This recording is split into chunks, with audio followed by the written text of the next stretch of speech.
Assalamualaikum teman-teman. Ketemu lagi dengan saya Ainun Abdul Rizkia, mahasiswi dari Tadris Kimia 6A. Pada video kali ini saya akan memberikan materi yang berjudul tekanan osmosis. Sebelum kita mulai ke materi, mari kita ketahui dulu standar kompetensi dasar, indikator, dan materinya apa saja. Standar kompetensi pada tekanan osmosis yaitu menjelaskan sifat koligatif larutan non-elektrolit dan elektrolit. Sedangkan pada KD menjelaskan penurunan tekanan uap, kenaikan titik didih, penurunan titik beku, larutan, dan tekanan osmosis termasuk sifat koligatif larutan. Pada indikator menjelaskan pengertian osmosis dan tekanan osmosis serta penerapannya. Yang kedua, menjelaskan penggunaan osmosis dalam kehidupan sehari-hari. Ketiga, menghitung tekanan osmosis larutan. Dan pada materi kita akan bahas osmosis dan tekanan osmosis. Yang kedua adalah hubungan tekanan osmosis dan kelarutannya. Dan yang ketiga adalah osmosis dalam kehidupan sehari-hari. Oh iya, kalian tahu nggak sih cara yang paling efektif untuk membunuh lintah yaitu menaburinya dengan garam? Kenapa sih? Maka dari itu, tonton video ini sampai akhir ya, jangan di skip-skip biar kalian mengerti, oke? Oke, baik teman-teman, sebelum kita mengetahui apa sih itu tekanan osmosis, kalian harus mengetahui apa itu kata merembes dari ilmu kimia. Baik, perhatikan pada gambar berikut. Gambar di samping terdapat dua wadah yang dihubungkan oleh suatu membran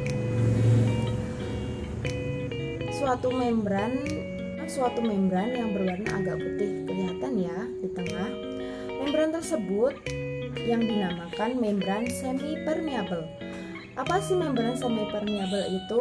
Membran semi-permeable adalah membran yang memungkinkan molekul atau ion melaluinya secara difusi dan konsentrasinya sama. Katakan saja di dalamnya adalah air. Apa yang terjadi pada air tersebut? Kita zoom dahulu ya. Pada seperti yang ada di gambar di samping, jadi partikel-partikel zat cair melewati membran semi-permeable. Nah, ini yang dinamakan merembes itu tadi. Baik teman-teman, setelah kalian ketahui apa kata merembes dalam ilmu kimia, sekarang kita akan mengetahui apa itu osmosis.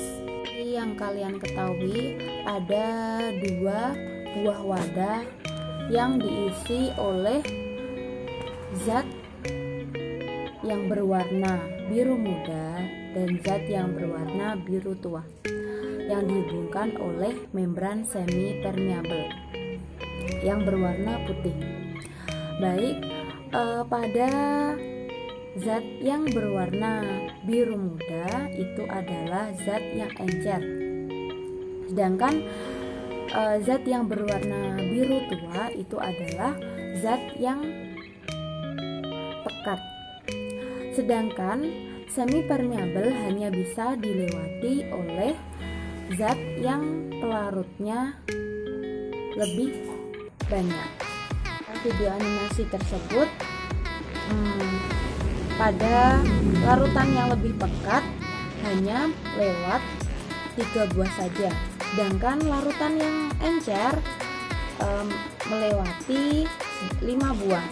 Jadi peristiwa ini yang disebut peristiwa osmosis, yaitu pengertiannya larutan yang lebih encer menuju larutan yang lebih pekat melalui membran semi permeabel. Baik, selanjutnya kita akan membahas apa itu tekanan osmosis. Kalau tadi kita sudah membahas apa itu osmosis, sekarang mari kita lihat pada gambar di samping. Pada gambar di samping, larutan yang lebih pekat lebih tinggi atau semakin tinggi airnya. Kenapa demikian? Karena zat larut yang ada pada larutan encer terserap ke larutan yang pekat, seperti yang terjadi pada peristiwa osmosis. Fenomena yang terjadi naiknya tabung tersebut sampai antara dua larutan keseimbangannya tercapai.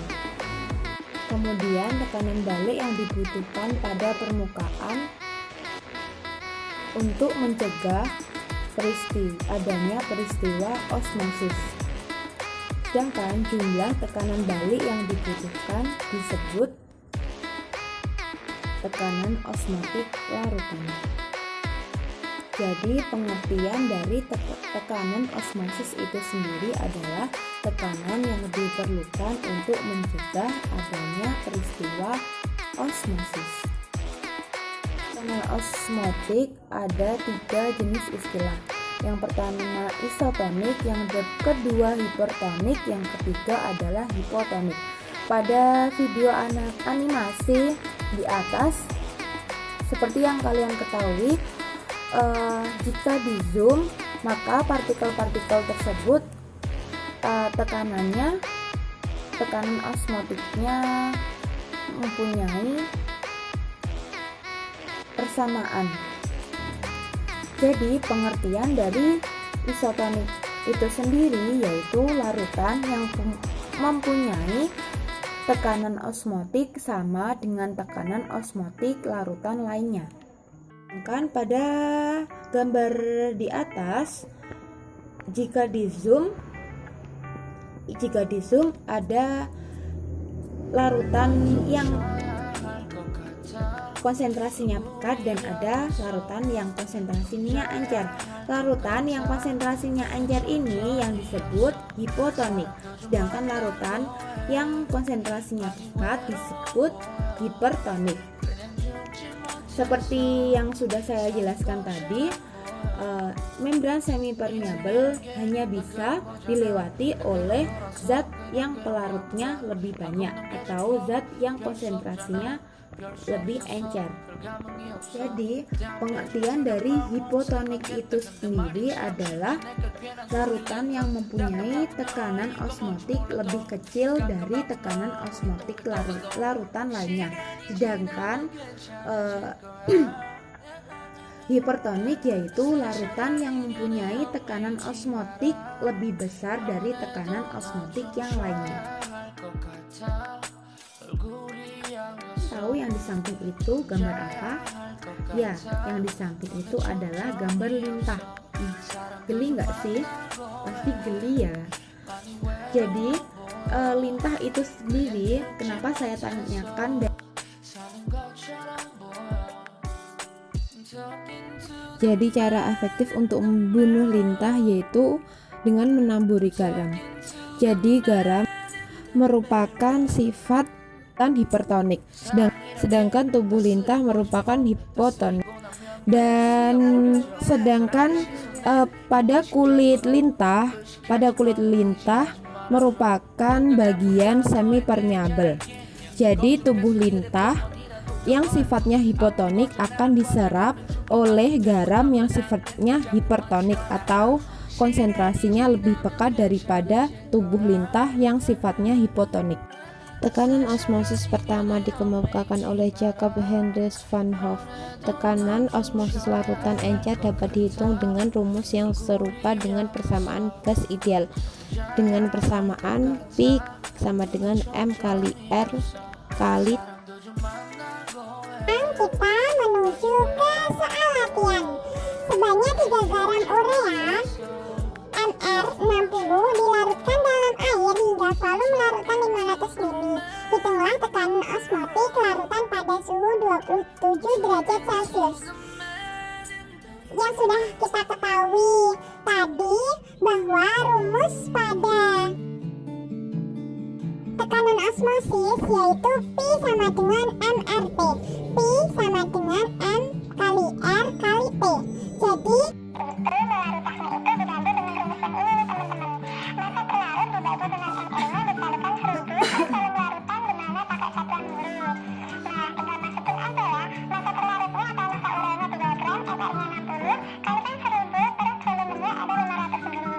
Dikalikan dengan 0,082. Kemudian suhunya jangan langsung dimasukkan 27 derajat Celcius ya teman-teman, tapi ubah dulu ke satuan Kelvin didapatkan 300 derajat Kelvin. Nah, kalau dihitung-hitung nih, maka dihasilkan tekanan osmotiknya sebesar 2,46 atm. Baik, cukup sekian penjelasan dari saya. Ada kurang lebihnya mohon maaf. Sampai jumpa. Wassalamualaikum warahmatullahi wabarakatuh. Thank you for watching.